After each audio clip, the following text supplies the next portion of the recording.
ಮದುವೆ ಅಂತಂದ್ರೆ ಪ್ರತಿಯೊಬ್ಬ ತಂದೆ ತಾಯಿನೂ ಕೂಡ ಯೋಚನೆ ಮಾಡ್ತಾರೆ. ಅಂಥದ್ರಲ್ಲಿ ಈಗ ನಿಮ್ಗೂ ಕೂಡ ನಿಮ್ಮ ಮಗನ ಬಗ್ಗೆ, ನಿಮ್ಮ ಮಗನ ಮದುವೆ ಬಗ್ಗೆ, ಮಗನ ಮುಂದಿನ ಫ್ಯೂಚರ್ ಬಗ್ಗೆ ಸಾಕಷ್ಟು ಕನಸುಗಳನ್ನೋದಿರುತ್ತೆ. ಈ ತರ ಯಶ್ ಸರ್ ಬಂದ್ಬಿಟ್ಟು ನಾನು ಈ ತರ ರಾಧಿಕಾ ಅವ್ರನ್ನ ಈ ತರ ಲವ್ ಮಾಡ್ತಿದೀನಿ ಅಂತಂದಾಗ ನಿಮ್ ತಲೆಯಲ್ಲಿ ಏನೆಲ್ಲ ಹೊಡ್ತಿತ್ತು? ಹಾಗೇನೆ ಅಪ್ಪಾಜಿನ ಹೆಂಗ್ ಒಪ್ಸಿದ್ರಿ? ಹೌದು, ಇಲ್ಲ ನಾನು ಅವ್ನ್ ನನ್ನ ಹತ್ರ ಹೇಳುವಾಗ ನಂಗೆ ಗೊತ್ತಿತ್ತು. ಅವ್ನೀಗ ಒಂದ್ ಪ್ಯಾಂಟ್ ಬೇಡ ಅಂದ್ರೆ ಮುಗೀತು ಅದ್ರ ಕತೆ. ಇನ್ನ ನೀವು ಏನೇ ಚಿನ್ನದ್ ತಂದ್ಕೊಟ್ರು ಅವ್ನ್ ಬೇಡ ಅಂದ್ರೆ ಮುಗ್ದೋಯ್ತು. ನಾನೇ ಹೇಳಿದ್ದೆ ಅವನಿಗೆ, ನಿಂಗೆ ಯಾರು ಬೇಕು ನೀನ್ ನೋಡ್ಕೋ, ಬಟ್ ಒಳ್ಳೆ ಕಲ್ಚರು ಎಲ್ಲ ಕಲ್ತ್ಕೋಬೇಕು, ನೀನ್ ಲವ್ ಅನ್ನೋದು ಈಸಿ ಅಲ್ಲ ಅಂತ ಹೇಳಿದ್ದೆ. ಅವ್ನು ನಾನೇ ಪರ್ಮಿಷನ್ ಕೊಟ್ಟಿದ್ದೆ, ನೀನೇ ಮಾಡ್ಕೋ, ನಾವಂತೂ ನಿಂಗೆ ಹುಡುಗಿ ಹುಡ್ಕಲ್ಲ, ಯಾಕೆಂದ್ರೆ ಅವ್ನು ಒಪ್ಪಲ್ಲ ನಾ ಹುಡ್ಕಿದ್ದ ಅಂತ. ಅದ್ರಲ್ಲಿ ಅವಳು ನಮ್ಮನೆ ಹುಡುಗಿ ತರನೇ ಗೊತ್ತಿರೋ ಹುಡುಗಿ ಅಲ್ವಾ. ಆಮೇಲೆ ಅವ್ನು ಓಪನ್ ಆಗಿ ನನ್ಗೆ ಹೇಳಿದ್ದು ತುಂಬಾ ಸುಮ್ನೆ ಮಾತಾಡ್ತಾವ್ರೆ ಏನೋ ಅನ್ನಂಗೆ ಇದ್ದಿದ್ದು. ನನ್ಗೂ ಓಪನ್ ಆಗಿ ಹೇಳ್ದಾಗ್ಲೂ ನಾನು ಸೀರಿಯಸ್ ಆಗಿ ನಾನು ಟಾಕ್ ಕೊಟ್ಟೆ ಅವನಿಗೆ. ಅವಾಗ ಇಲ್ಲಮ್ಮ ಹಂಗೆಲ್ಲ ಇಲ್ಲ, ನೀನ್ ಸಿಲಿಯಾಗಿ ತಗೋಬೇಡ, ನಾನು ಜವಾಬ್ದಾರಿಗಿದ್ದೀನಿ ಅಂತ ಹೇಳಿದ್ದ.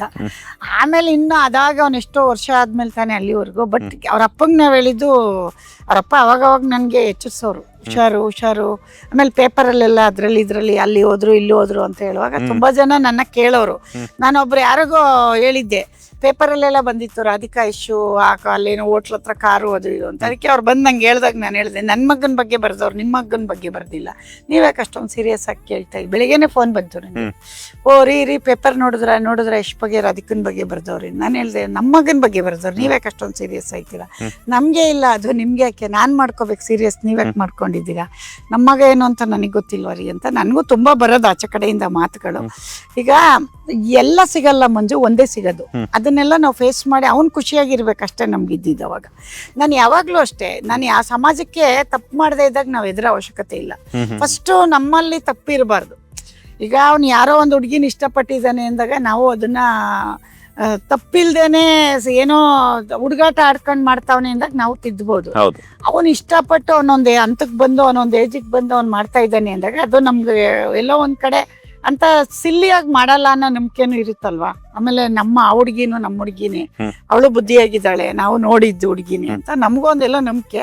ಬಟ್ ಆಗವರೆಗೂ ನಾನೇನು ಅವ್ರ ಹತ್ರ ಆಗ್ಲಿ ಇವನ ಹತ್ರ ಆಗ್ಲಿ ಓಪನ್ ಆಗಿ ಮಾತಾಡಕ್ ಹೋಗ್ತಿಲ್ಲ. ಅವ್ನು ಹೇಳಿದ್ರೆ ಇವಾಗ ಸುಮ್ನೆ ಅಂದ್ಬಿಟ್ಟು ಒಂಥರ ಸಿಲ್ಲಿಯಾಗಿ ಹೋಗಿ ಈಗ ಆಯ್ತು ಹೋಗು ಅಂತ ಆಮೇಲೆ ಬರೋದು, ಇನ್ಲಿಂದ ಅಮ್ಮ ನೋಡಮ್ಮ ಹಂಗೆ ನಿನ್ ಸೊಸೆ ಹಿಂಗೇನೇನೋ ಹೇಳೋನು. ಇಲ್ಲಿ ಸಿನಿಮಾಲ್ ಮಾಡ್ತಾನಲ್ಲ ಹಂಗೆ ಮಾಡೋನು, ಬಂದು ಅಮ್ಮ ನೋಡಮ್ಮ ನಿನ್ ಸೊಸೆ ಹೆಂಗ್ ಕಣಮ್ಮ, ಅದೇ ಯಾವ್ದಾರ ರಾಮಾಚಾರಿ ಇದ್ರಲ್ಲಿ ಸಂತು ಸ್ಟ್ರೈಟ್ ಫಾರ್ವರ್ಡ್ ಇನ್ಲಿಂದ ಹೋಗ್ಬಿಟ್ಟು ನಿನ್ ಸೊಸೆ ಹೆಂಗಿರ್ಬೇಕು ಏನೇನೋ ಹೇಳ್ತಾನಲ್ಲ, ಅದೆಲ್ಲ ಮನೇಲಿ ಮಾಡಿದ್ದಾನೆ ನಂಗೆ. ಅದೆಲ್ಲ ಮಾಡ್ತಾನೆ. ಅಯ್ಯೋ ಅವ್ನು ಸಿಕ್ಕತ್ತಬಟ್ಟೆ ಇದು ಅವನು. ಆಮೇಲೆ ಏನೆಲ್ಲ ಬರೋದು, ಆಕ್ಟಿಂಗ್ ಮಾಡೋದು, ನನ್ನ ಹಿಂದೆ ಬಂದೆಲ್ಲ ಮಾಡೋನು. ನಮಗದ ಅಭ್ಯಾಸ ಮೊದ್ಲಿಂದ ಚಿಕ್ಕ ಹುಡುಗನಿಂದ ಮಾಡ್ತಾನಲ್ಲ ಅವನು, ಹಂಗಾಗಿ ಇದ್ ಮಾಡ್ತಿದ್ವಿ. ಬಟ್ ನಮ್ಗೆಲ್ಲ ಒಂದ್ ಕಡೆ ಅವನ ಬಗ್ಗೆ ಒಂದ್ ಖುಷಿ ಇರುತ್ತಲ್ರಿ, ಮಗ ಒಂದ್ ಸೆಟ್ಲ್. ಆಮೇಲೆ ನೀವು ಇಷ್ಟಪಡದೇ ಇರೋ ಹುಡುಗಿ ತಂದು ಏನ್ ಮಾಡ್ತೀರಾ? ಅವನು ಖುಷಿಯಾಗಿರ್ಲಿ ಅಂತಾನೆ ಅಲ್ವಾ ನಮ್ಗೆ. ಆಮೇಲೆ ಒಂದ್ ಕಡೆ ಎಲ್ಲ ಒಂದು ಜವಾಬ್ದಾರಿಗಿದ್ದಾನೆ ಅನ್ನೋದು ಗೊತ್ತಿರುತ್ತೆ. ಈಗ ನಿಂದು ಒಂದ್ ಬುದ್ಧಿ ಇದೆ ಅಂತ ನಮ್ಗೆಲ್ಲ ಇರುತ್ತೆ, ಆದ್ರೆ ನಿನ್ ಮುಂದೆ ತೋರಿಸ್ತಿರ್ಲಿಲ್ಲ ನಾನು, ಎಷ್ಟು ಮುಂದೆ ತೋರ್ಸಲ್ಲ. ಏನು ನೀನ್ ಬುದ್ಧಿವಂತ ಅಂತ ಇವತ್ತರೂ ಹೇಳಲ್ಲ, ನಾನು ಬೈತಾನೆ ಇರ್ತೀನಿ. ಯಾಕೆ ಅಂದ್ರೆ ನನಗೆಲ್ಲ ಒಂದ್ ಭಯ, ಹೊಗ್ಳು ಬಿಟ್ರೆ ಎಲ್ಲ ಅಲ್ಲಿಗೆ ಸ್ಟಿಕನ್ ಆಗ್ಬಿಡ್ತಾನು ಅಂತ. ಕೆಲವ್ರು ಮಕ್ಳನ್ನ ಹೊಗ್ಳಿ ಸ್ಟಾಪ್ ಮಾಡ್ಬಿಡ್ತಾರೆ. ನಾನು ಹೊಗಳಲ್ಲ, ಇವತ್ತವರೆಗೂ ನಾನು ಅವ್ನು ಹೊಗಳಿದ್ದೇ ಇಲ್ಲ. ಇವತ್ತೇ ಹೊಗಳ್ತಿರೋದು. ನೀವೇನ್ ಬೇಜಾರು ಮಾಡ್ಕೊತೀರಾ? ಎಷ್ಟ್ ಸರ್ನ ಇಷ್ಟು ಸ್ಟೇಜಿಗೆ ಬಂದ್ರು ನೀವೇನು. ತುಂಬಾ ಜನ ನಮ್ ರಾಮ ಎಲ್ಲ ಜಗಳಕ್ಕೆ ಬಂದವ್ರು ನನ್ನ ಜೊತೆ, ನಮ್ ಗರುಡ ರಾಮ ಎಲ್ಲ. ಅದೇ ಯಶೋರಂ ಬೈಯೋದಕ್ಕೆ, ನೀವು ಬೈಯೋದಕ್ಕೆ. ಅಂದ್ರೆ ಅವಾಗೆಲ್ಲ ಕಿರಾತಕ ಟೈಮಲ್ಲೆಲ್ಲ ಅವ್ರಿಗೆ ಅದೇ ಈಗ ಕೇಳ್ತಾ ಇರ್ತೀನಿ ನಾನು, ಏನೋ ರಮ್ಮು ನೀನು KGF ಎಲ್ಲ ಬಂದಾಗ ಅವ್ನು ಇವತ್ತು ಎಲ್ಲೋದ್ರು ತುಂಬಾ ಜನ ಮುತ್ಕೋತಾರೆ. ಮುಂಚೆ ಎಲ್ಲ ನಮ್ಮನೇಲೇ ಇರೋನು ಎಲ್ಲ ನಮ್ ಜೊತೆ ಎಲ್ಲ ಬರೋನೆಲ್ಲ. ಈಗ ಅವನೊಂದ್ ದಿವಸ ಗಾಂಧಿ ಬಜಾರಿಗೆ ಕರ್ಕೊಂಡು ಹೋಗ್ಬಿಟ್ಟು ಫುಲ್ ತುಂಬ್ಕೊಬಿಟ್ರು. ನನಗೆ ಅವಾಗ ಅಯ್ಯೋ ಇವ್ನು ಬೆಳೆದು ಬಿಟ್ಟಿದ್ದಾನೆ ನಂಗೆ ಗೊತ್ತೇ ಇಲ್ಲ ಅಂದ್ಬಿಟ್ಟು ಅವತ್ತಿಂದ ಅವನ್ನ ಕರ್ಕೋಗಲ್ಲ ನಾನು. ಅಂದ್ರೆ ಅವನ್ನ ಅಷ್ಟು ಇಷ್ಟಪಡ್ತಾರೆ ಜನ, ನಾವು ಅವನ್ನ ಬೈಯಕ್ಕೂ ಆಗಲ್ಲ. ಏನಾದ್ರು ಆದ್ರೆ ನಮ್ನಂತಾರ ಜನ ಅವ್ರನ್ನಲ್ಲ. ಅವಾಗ್ಲಿಂದ ರಾಮು ಬೈಯೋನು ನನ್ಗೆ. ಆಮೇಲೆ ನಮ್ಮ ಹುಡುಗರು ಇರೋವೆಲ್ಲ ಬೈದಿದಾರೆ ನನ್ಗೆ, ಏನಮ್ಮ ಹಿಂಗೆಲ್ಲ ಬೈತೀರಾ ಅಣ್ಣಿಗೆ ಅಂತ. ಅವ್ರಿಗೆ ನಮ್ ತಾಟ್ ಗೊತ್ತಾಗಲ್ಲ, ಮಕ್ಳು ಚಿಕ್ಕವ್ರಲ್ವೇನ್ರಿ. ಏನೋ ಈಗ ನಿಮ್ಗಿದೆ ಕರೆಕ್ಟು, ನಿಮ್ಗೆ ಇನ್ನೂ ಫ್ಯೂಚರ್ ಇದೆ ಅಂತ ನಾವು ತೋರಿಸ್ತಾ ಇದ್ರೆ ಅದು ಅರ್ಥ ಆಗ್ಬೇಕಂದ್ರೆ ಸ್ವಲ್ಪ ಟೈಮ್ ಬೇಕು. ಹಂಗಾಗಿ ತುಂಬಾ ದಂಡಿಸಿದೀವಿ. ಆಮೇಲೆ ನಾವೇನೋ ಅವನಿಗೆ ತುಂಬಾ, ಆಮೇಲೆ ಏನ್ ಕೊಡ್ಬೇಕು ಅದು ಕೊಟ್ಟಿದ್ದೀನಿ ನಾನು. ಯಾವಾಗ ಏನ್ ಕೊಡ್ಬೇಕು ಅಷ್ಟು ಕೊಡ್ತೀನಿ. ಹಂಗಂತ ಕುಣ್ದಂಗೆಲ್ಲ ಕುಣಿಯೋ ಪೇರೆಂಟ್ಸ್ ನಾನಲ್ಲ ಅಮ್ಮ. ಈಗ ನೀವು ಮನೆಯಲ್ಲಿ ಯಶ್ ಸರ್ನ ಸರ್ ಅಂತಾನೆ ಕರೆಯೋದು ಅಂತ ಅನ್ಕೊಂಡಿದೀನಿ ಅಲ್ಲ? ಸರ್ ಅನ್ನಲ್ಲ, ನಾವು ಕೆಂಚ ಅಂತೀವಿ. ಕೆಂಚ ಅಂತೀರಾ? ಯಾಕಮ್ಮ? ಅಲ್ಲ ಅವ್ನ್ ಕಲರ್ ಇದನ್ನಲ್ಲ ಮದ್ವೆ ಮಗುನಿಂದ ನಮ್ಮ ಮನೇಲಿ ಹಾಸನಲ್ಲ ಅವ್ನಿಗೆ ನಮ್ಮ ಮನೆಯವರೆಲ್ಲ ರಿಲೇಷನ್ ಎಲ್ಲ ಅವ್ನ್ ತುಂಬಾ ಕಲರ್ ಇದ್ದ ಮಗುನಿಂದ. ಅವ್ನಿಗೆ ಕೆಂಚ ಫಾರಿನರ್ಸ್ ಕೆಂಪು ಜನ ಅಂತ ಕರೆಯೋದು ನಮ್ಮ ಮನೆಯವರೆಲ್ಲ ನೆಂಟಲ್ಲ. ನಮ್ ಕಡೆ ಹಳ್ಳಿಯವ್ರಿಗೆ ಫಾರಿನರ್ಸ್ ಅಂತ ಕರಿಯಕ್ ಬರಲ್ವಲ್ಲ, ಕೆಂಪು ಜನ ಅಂದ್ರೆ ಫಾರಿನ್ ಅವರು ಅಂತ. ನಮ್ಮ ಅಮ್ಮ ಅವರೆಲ್ಲ ಹಂಗೇನೆ ನಮ್ಮ ಮನೆಗೆಲ್ಲ ಇವನೇ ಕಲರು ಅಂದ್ರೆ ಮಗುನಿಂದನು. ಅದಕ್ಕೆ ನಮ್ಮ ರಿಲೇಟಿವ್ ಎಲ್ಲ ಹಂಗೆ ಕರೆಯೋದು. ನಾವು ಒಂದೊಂದ್ಸರಿ ಕೆಂಚ ಬಾ ನಿಂಗ್ ಮಾಡ್ತೀನಿ ಅಂತ ಹೇಳೋದು. ಆಮೇಲೆ ಒಂದೊಂದ್ಸರಿ ಮಗ ಅಂತ ಕರೀತೀವಿ ನಾವು, ಜಾಸ್ತಿ ಮಗ ಅಂತ ಕರಿತೀವಿ. ರಾಧಿಕಾ ಮೇಡಮ್ ಮಾತ್ರ ಮೇಡಮ್ ಅಂತ ಕರೆಯೋದು. ರಾಧಿಕನ್ನ ನಾವು ಹಿಂದ್ಗಡೆ ಹತ್ರ ಮಾತಾಡುವಾಗ ಮಾತಾಡುವಾಗ ಎದುರುಗಡೆ ರಾಧಿಕಾ ಅಂತಾನೆ ಮಾತಾಡಿಸ್ತೀವಿ. ಸುಮ್ನೆ ಎಲ್ಲಪ್ಪ ಮೇಡಮ್ ಏನ್ ಮಾಡ್ತಾವ್ರಪ್ಪ ಅಂತ ಸುಮ್ನೆ ಹುಡುಗರ ಹತ್ರ ಎಲ್ಲ ಅವರೆಲ್ಲ ಹಂಗೆ ಕರೆಯೋದಲ್ವಾ, ನಾವು ಅದಕ್ಕೆ ಎಲ್ಲಪ್ಪ ನಮ್ ಮೇಡಮ್ ಎಲ್ಲಪ್ಪ ಅಂತ. ಆ ಹುಡುಗರ ಹತ್ರ ಮಾತಾಡುವಾಗ್ಲೂ ಮೇಡಮ್ ಅಂತಾನೆ. ಇವನಿಗೆ ಎಲ್ಲ ತರನು ಮಾತಾಡ್ತೀವಿ, ಹೀರೋ ಅಂತೀವಿ ಮನೇಲಿ. ಎಲ್ಲಪ್ಪ ಬೇರೆಯವ್ರ ಹತ್ರ ಹೇಳುವಾಗ ನಮ್ ಹೀರೋ ಅಂತೀವಿ. ಎಸ್, ಈಗ ಯಾವತ್ತಾದ್ರೂ ಅನ್ಸಿದ್ಯಾ, ಯಾಕಂತಂದ್ರೆ ರಾಧಿಕಾ ಮೇಡಮ್ ಅವ್ರನ್ನ ನೋಡಿದಾಗ ಸಿಕ್ಕಿದ್ರೆ ಇಂಥ ಸೊಸೆ ಸಿಗಬೇಕು ಅಂತ ಹೇಳ್ಬಿಟ್ಟು ಎಲ್ಲರೂ ಕೂಡ ಅನ್ಕೊಂತಾ ಇರ್ತಾರೆ. ಹೊರಗಡೆ ಯಾವುದೇ ರೀತಿಯ ಕಾಂಟ್ರವರ್ಸಿ ಇಲ್ಲ, ಬೇರೊಬ್ಬರ ತಂಟೆಗೆ ಹೋಗೋದಿಲ್ಲ, ಏನೇ ಆದರೂ ಕೂಡ ತಲೆ ಕೆಡಿಸ್ಕೊಳ್ಳೋದಿಲ್ಲ. ಮಗು ಇವಾಗ ನೋಡಿ, ಸಿನಿಮಾಗಳಾದ್ಮೇಲೂ ಕೂಡ ಸಿನಿಮಾಗಳ ಬಗ್ಗೆ ಯೋಚನೆ ಮಾಡ್ತಿದ್ರು, ಅದಾದ್ಮೇಲೆ ಮದುವೆ ಆದ್ಮೇಲೆ ಮದುವೆ ಬಗ್ಗೆ ಯೋಚನೆ ಮಾಡಿದ್ರು, ಮಕ್ಕಳಾದ್ಮೇಲೆ ಮಕ್ಕಳ ಬಗ್ಗೆ ಯೋಚನೆ ಮಾಡ್ತಾ ಇದ್ದಾರೆ. ಎಲ್ಲೋ ಒಂದ್ ಕಡೆ ಕರ್ನಾಟಕನೇ ಮೆಚ್ಚುವಂತಹ ಒಬ್ಬ ದೊಡ್ಡ ಮನೆಯ ಸೊಸೆ ಅಂತಾನೆ ಹೇಳ್ಬೋದು. ಮಕ್ಕಳಿಗೆ ಯಾವ ಕಾಲಕ್ಕೆ ತಕ್ಕಂಗೆ ಟೈಮ್ ಕೊಡಬೇಕು ಅನ್ನೋಂಥದ್ದು ಗೊತ್ತಿದೆ. ಮದುವೆ ಆದಮೇಲೆ ಗಂಡನಿಗೆ ಮತ್ತು ಗಂಡನ ಮನೆಯವ್ರಿಗೆ ಟೈಮ್ ಕೊಡಬೇಕು ಅನ್ನೋವಂಥದ್ದು ಇದೆ. ಮಕ್ಕಳಾದ್ಮೇಲೆ ಮಕ್ಕಳ ಜೀವನವನ್ನು ರೂಪಿಸ್ಕೊಡ್ಬೇಕು. ಮಕ್ಕಳಿಗೆ ಆ ಚೈಲ್ಡ್ಹುಡ್ ಡೇಸಲ್ಲಿ ತಾಯಿಯ ಪ್ರೀತಿ ಎಷ್ಟು ಅಗತ್ಯತೆ ಇರುತ್ತೆ ಅನ್ನುವಂಥದ್ದು ತೋರಿಸ್ಕೊಡ್ತಿದ್ದಾರೆ ಅನ್ನುವಂಥದ್ದು. ಎಲ್ಲ ಪೇರೆಂಟ್ಸಿಗೂ ಅದಿರುತ್ತೆ. ಇವಳಿಗೆ ಸ್ವಲ್ಪ ಜಾಸ್ತಿ ಇದೆ ನಮ್ಮ ರಾಧಿಕಂಗೆ ಮಕ್ಕಳ ಮೇಲೆ ತುಂಬಾ ಪ್ರೀತಿ. ಮಕ್ಕಳ ಮೇಲೆ ಅಂತಲ್ಲ, ಅವಳು ಎಲ್ಲಾದ್ರಲ್ಲೂ ಆ ಕಾಲಕ್ಕೆ ಅದನ್ನ ಮಾಡ್ಬೇಕು ಅಂತ ತಿಳುವಳಿಕೆಗಿದ್ದಾಳೆ, ಮಾಡ್ಕೊಂಡು ಹೋಗ್ತಾ ಇದ್ದಾಳೆ. ಬಟ್ ನಾನೇನ್ ಹೇಳ್ತೀನಿ ಗೊತ್ತಾ, ಪ್ರತಿಯೊಂದು ತಾಯಿಗೂ ಹಂತಗಳು ದಾಟ್ಲೇಬೇಕು. ಈಗ ಏನೇ ಹೀರೋಯಿನ್ ಆದ್ರೂ ಮನೆಗ್ ಮಡ್ದಿ ಮಕ್ಳಿಗೆ ತಾಯಿ ಇದೆಲ್ಲ ಆದ್ಮೇಲೆ ಎಲ್ಲ ಬರೋದು, ಅದು ಬಿಟ್ಟು ಏನು ಬರಲ್ಲ. ಬಟ್ ಕೆಲವ್ರು ಅದನ್ನ ಬಿಟ್ಟು ಪಾಪ ದುಡಿಲೇಬೇಕಾಗಿರುತ್ತೆ, ವಿಧಿ ಇರಲ್ಲ. ಈಗ ಎಲ್ರಿಗೂ ಇರುತ್ತೆ ಮಗು ಹತ್ರ ಇರ್ಬೇಕು ಅಂತ. ಇವಳಿಗೆ ಆತರ ಅನುಕೂಲಗಳು ಇದೆ, ಯಜಮಾನರು ಚೆನ್ನಾಗಿ ದುಡಿತಿದ್ದಾರೆ, ಅವಳಿಗೂ ಏನಂತ ಅನಿವಾರ್ಯಗಳು ಯಾವ್ದು ಕಮಿಟ್ಮೆಂಟ್ಗಳಿಲ್ಲ, ಅವಳು ಆರಾಮಾಗಿದ್ದಾಳೆ. ಬಟ್ ಎಲ್ಲರೂ ಹಂಗಿರಕ್ ಆಗಲ್ಲ. ಅವಾಗ ಅವ್ರಿಗೆ ತಾಯಿ ಪ್ರೀತಿ ಕೊಡಕ್ಕಾದ್ರೂ ಕೆಲಸ ಮಾಡ್ಲೇಬೇಕಾಗಿರುತ್ತೆ. ಅಂತ ತಾಯಿದಿರೋಗಿ ದುಡಿತಾರೆ. ಈಗ ನನಗೂ ಹೇಳ್ತಾರಲ್ಲ, ಯಾಕೆ ಇಷ್ಟೆಲ್ಲ ಮಾಡ್ತೀರಾ, ನಿಮ್ಮ ಮಗ ದುಡಿತಾವನೆ ಅಂತ. ನನಗೆ ಅದು ಖುಷಿ, ನನ್ಗೆ ಇಲ್ಲಿದೆ ಮಾಡ್ತೀನಿ. ಅವಳಿಗೆ ಆಮೇಲೂ ಮಾಡ್ಬೋದು ಅವಳು ಸಿನಿಮಾನ. ಬಟ್ ಆ ಮಕ್ಕಳನ್ನ ನೋಡ್ಬೇಕಾದ ಏಜಲ್ಲಿ ನೋಡ್ಬೇಕಲ್ಲ. ಆಮೇಲೆ ಏನಂದ್ರೆ ತಾಯಿ ನೋಡ್ದಂಗ್ ನಾವ್ ಎಷ್ಟೇ ನೋಡ್ಬೋದು, ತಾಯಿ ನೋಡ್ದಂಗ್ ಆಗಲ್ವಲ್ಲ.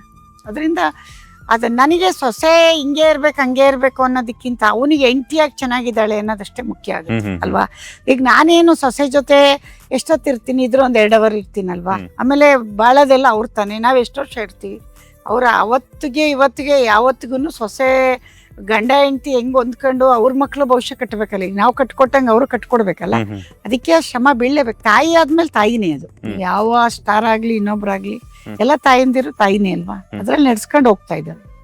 ಎಸ್, ಈಗ ಟಾಕ್ಸಿಕ್ ಸಿನಿಮಾದ ಬಗ್ಗೆನೂ ಕೂಡ ಮಾತಾಡಿದ್ರಿ. ಈಗ ರಾಮಾಯಣದ ಬಗ್ಗೆ, ಯಾಕಂತಂದ್ರೆ ಮೊದ್ಲಿಂದಾನು ಕೂಡ ಎಷ್ಟರು ಪೌರಾಣಿಕ ಪಾತ್ರಗಳಲ್ಲಿ ಕಾಣಿಸ್ಕೋಬೇಕು ಅನ್ನುವಂಥದ್ದು ನಿಮ್ಗೊಂದು ಕನಸಿತ್ತು ಅಂತ ಹೇಳ್ಬಿಟ್ಟು, ಈಗ ಆ ಒಂದು ಕನಸು ನನಸಾಗುವಂತಹ ಸಂದರ್ಭ, ಈಗಾಗಲೇ ಶೂಟಿಂಗ್ ಎಲ್ಲ ಕಂಪ್ಲೀಟ್ ಆಗಿದೆ ಅನ್ನುವಂತಹ ಮಾಹಿತಿ ನಮ್ಗೆ ಸಿಕ್ಕಿದೆ. ಮೊನ್ನೆ ಅಷ್ಟೇ ಸೀತೆ ಮತ್ತೆ ರಾಮ ರಣಬೀರ್ ಕಪೂರ್ ಅವ್ರದ್ದು ಮತ್ತೆ ಸಾಯಿ ಪಲ್ಲವಿ ಅವ್ರದ್ದೆಲ್ಲ ಬಿಟ್ಟಿದ್ರೆ. ಬಟ್ ಎಲ್ಲೋ ಒಂದ್ ಕಡೆ ಕರ್ನಾಟಕ ಜನತೆಗೆ ಯಶ್ ಸರ್ ಅವರ ಅಭಿಮಾನಿಗಳಿಗೆ ಏನಂತಂದ್ರೆ ಯಶ್ ಸರ್ ಲುಕ್ ತೋರಿಸಿಲ್ವಲ್ಲ ಅನ್ನುವಂಥದ್ದು. ರಾಮಾಯಣದ ಬಗ್ಗೆ ನೀವೇನು ಎಲ್ಲಾನು ತೋರಿಸ್ಬಿಟ್ರೆ ಮತ್ತೆ ಕ್ಯೂರಿಯಾಸಿಟಿ ಎಲ್ಲಿರುತ್ತೆ, ಅವ್ರದ್ದೇನೋ ಒಂದು ಥಾಟ್ ಅಂತ ಇರುತ್ತೆ. ಈಗ ನಮಗೆ ನಮ್ಮ ಮಗ ಜಲ್ದಿ ನೋಡ್ಬೇಕು ಅನ್ಸುತ್ತೆ, ನಿಮಗ್ ನಮ್ಮ ಅಣ್ಣ ನೋಡ್ಬೇಕು, ನಮ್ಗೆ ಅಭಿಮಾನಿ ಎಲ್ಲ ಇರುತ್ತೆ. ಅವ್ರದ್ದೊಂದು ಇರುತ್ತೆ. ಅವನು ಸಿನಿಮಾ ವಿಷಯದಲ್ಲಿ ನಾವು ಅವ್ನು ಜಡ್ಜ್ ಮಾಡಕ್ಕೆ ಆಗಿಲ್ಲ ಇವತ್ತವ್ರಿಗೆ. ಅವ್ನಿಗಿದೆಯೋ ಡೈರೆಕ್ಟರ್ಗಿದೆಯೋ ನಂಗೆ ಗೊತ್ತಿಲ್ಲ. ಬಟ್ ಎಲ್ಲಾ ವಿಷಯದಲ್ಲೂ ಅವ್ರವ್ರದ್ದೇ ಒಂದು ಟೇಸ್ಟ್ ಇರುತ್ತಲ್ವಾ. ನಾವ್ ಅವ್ನು ಯಾವ್ದು ಕೇಳಲ್ಲ. ಸಿನಿಮಾ ವಿಷಯದಲ್ಲಿ ನಾವು ಮೊದ್ಲೆಲ್ಲ ಹೇಳಿ ಮತ್ತೆ ಹೇಳಿ ತಪ್ಪು ಆಗಿದೆ, ಇಲ್ಲ ಅಂತಿಲ್ಲ, ನಮ್ಗೆ ಹೋಗಷ್ಟು ಗೊತ್ತಾಗ್ತಿರ್ಲಿಲ್ಲ. ಇದೇ ತರ ಎಲ್ಲ ಹೇಳ್ತಾವ್ರೆ ಅಂತ ನಾವು ಹೋಗಿ ಹೇಳ್ತಾ ಇದ್ವಿ. ಇವಾಗ ಹೇಳಲ್ಲ. ಬೇರೆಯವ್ರು ಮಾತಾಡ್ತಿದ್ರೆ ನಾವು ಅದನ್ನ ಕಿವಿಗೆ ಹಾಕೊಳ್ಳಲ್ಲ. ಮಾಮೂಲು ಪಬ್ಲಿಕ್ ಮಾತಾಡ್ತಾರೆ, ಅದನ್ನೆಲ್ಲ ನಾವು ಹೋಗಿ ಮಾತಾಡ್ಕೋಬೇಕು ಅನ್ನೋದಿಲ್ಲ ಅಂತ ಇವಾಗ ಗೊತ್ತಾಯ್ತು. ಅಂದ್ರೆ ಅವ್ರ ಟೇಸ್ಟ್ ಅವ್ರು ಹೇಳ್ತಾರೆ, ಅವಂದೇ ಆದ ಒಂದು ಥಾಟ್ ಇರುತ್ತೆ. ಒಟ್ನಲ್ಲಿ ಫೈನಲಿ ಏನು ಕೌಂಟ್ ಆಗುತ್ತೆ ಹೇಳಿ, ಏನ್ ಕೌಂಟ್ ಆಗುತ್ತೆ? ಸಿನಿಮಾ ಚೆನ್ನಾಗಿ ಬರ್ಬೇಕು. ಅದು ಬಂದಿಲ್ಲ ಅಂದಾಗ ಇವೆಲ್ಲ ವರ್ಕೌಟ್ ಆಗುತ್ತಾ? ಏನು ವರ್ಕೌಟ್ ಆಗಲ್ಲ. ಅವತ್ತಿಗೆ ಆಡಿಯನ್ಸಿಗೆ ಥಿಯೇಟ್ರಲ್ಲಿ ಹಿಡಿದಿಟ್ಕೊಳ್ಳೋಕೆ ಕೆಪಾಸಿಟಿ ಇರೋಂಗೆ ಕೆಲಸ ಮಾಡಿದ್ರೆ ಮಾತ್ರ ಅವ್ನು ಯಶ್ ಆಗ್ಬೋದು, ಇನ್ನೊಬ್ರು ಆಗ್ಬೋದಲ್ಲ. ಅದಕ್ಕೆ ಕೆಲಸ ಮಾಡ್ತಿದ್ದಾನೆ ಅಂತ ಅನ್ಕೊಂಡಿದ್ವಿ. ಎಸ್, ಈಗ ಸಿನಿಮಾದ ಬಗ್ಗೆ ಮಾತಾಡೋದಾದ್ರೆ ಅಥವಾ ಸಿನಿಮಾ ಇಂಡಸ್ಟ್ರಿ ಬಗ್ಗೆ ಮಾತಾಡೋದಾದ್ರೆ, ಸೊ ನೆಕ್ಸ್ಟ್ ನೀವು ನಿಮ್ಮ ನಡೆ ಹೆಂಗಿರುತ್ತೆ ಅಂತ ನಿಮ್ಮ ಆಸ್ ಎ ನಿರ್ಮಾಪಕಿಯಾಗಿ? ಹೆಂಗಿರುತ್ತೆ, ಎಲ್ಲಾರು ಇದ್ದಂಗಿರುತ್ತೆ. ಸಿನಿಮಾ ಆಡಿಯನ್ಸ್ ನೋಡೋ ತರ ಆಗ್ಬೇಕು. ಥಿಯೇಟರ್ ಸಮಸ್ಯೆ, ಡಿಸ್ಟ್ರಿಬ್ಯೂಟರ್ ಸಮಸ್ಯೆ, ಇವೆಲ್ಲಾನು ನಾವುಗಳು ಯಾರು ಮುಂದಕ್ಕೆ ಹೋಗಿ ಅದನ್ನ ಬಗೆಹರಿಸ್ಕೊತಾ ಇಲ್ಲ.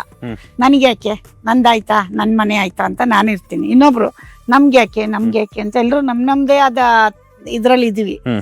ಯಾರಿಗೂ ಅಲ್ಲಿ 10% ನಮ್ದು ಒಂದ್ ಜವಾಬ್ದಾರಿ ಹಾಕಿ ಮಾತಾಡ್ಬೇಕು, ಹೋಗ್ಬೇಕು, ಅದ್ರ ಬಗ್ಗೆ ತಲೆ ಕೆಡ್ಸ್ಕೋಬೇಕು ಅಂತ ಇಲ್ಲಿ ಯಾರಿಗೂ ಇಲ್ಲ.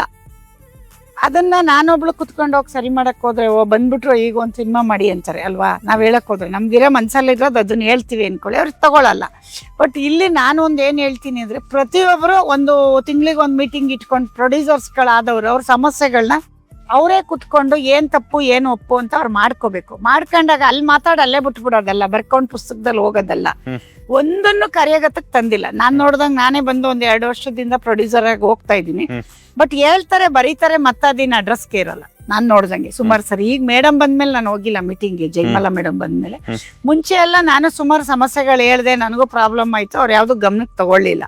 ಅವಾಗ ಗೊತ್ತಾಯ್ತು, ಈಗ ನಿಮ್ಗೆ ಇಲ್ಲಿ ಕೆಲಸ ಆಗ್ತಿಲ್ಲ ಅಂದಾಗ ನೀವು ಇದಕ್ಕಿಂತ ಮೇಲಧಿಕಾರಿ ಹತ್ರ ಹೋಗ್ತೀರಾ. ಹಂಗೆ ಎಲ್ರು ಅಷ್ಟೇ, ಇಂಡಸ್ಟ್ರಿ ಬದಲಾಗ್ಬೇಕು. ಆಮೇಲೆ ಎಲ್ರು ಜವಾಬ್ದಾರಿ ತಗೋಬೇಕು. ಎಲ್ಲರೂ ಯಾಕೆ ಜವಾಬ್ದಾರಿ ತಗೋತಾ ಇಲ್ಲ ಅಂದ್ರೆ, ನಾನು ಹೋದ್ರೆ ಏನಂತಾರೋ, ನಾನೊಬ್ಳು ಮಾತಾಡಿದ್ರೆ ಏನಂತಾರೋ ಅಂತ ಹೋಗ್ಬಿಟ್ರೆ ಎಲ್ಲ ಹಂಗೆ ಆಗುತ್ತೆ. ಎಲ್ರು ಒಬ್ರಿಗೊಬ್ರು ಮಾತಾಡಕ್ ಶುರು ಮಾಡಿದಾಗ ಎಲ್ರು ಬರ್ತಾರೆ. ಈಗ ಕರೆದ್ರು ನಾನು ಹೋಗ್ತೀನಿ, ನೀವು ಬರ್ತೀರಾ.